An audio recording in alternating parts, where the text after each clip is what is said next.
Колко хора знаят, че през последния ледников период планината Странджа, поради комбинацията от ниска надморска височина, сравнително близка до северния тропик и географска ширина и близостта си до Черно и Мраморно море, остава незаледена и значително по-топла и по-влажна от околните земи, заради което служи като убежище на много растения и животни. От този период са останали редица реликтни за далечната епоха на терциера растения, например странджанския дъб, странджанската зеленика, странджанската боровинка, пиренът и лавровишната.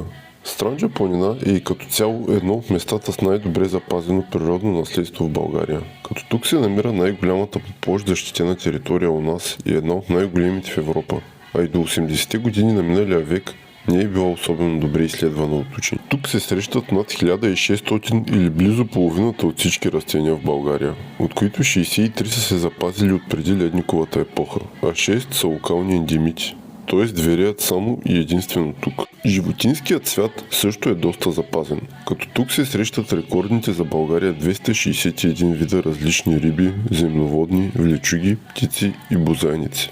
Тук са едни от последните запазени големи и стабилни популации на земеродно рибарче и сив кълвач, както и на черен щъркел, а по река Велека живее изчитаната за най-запазена колония на видри в Европа.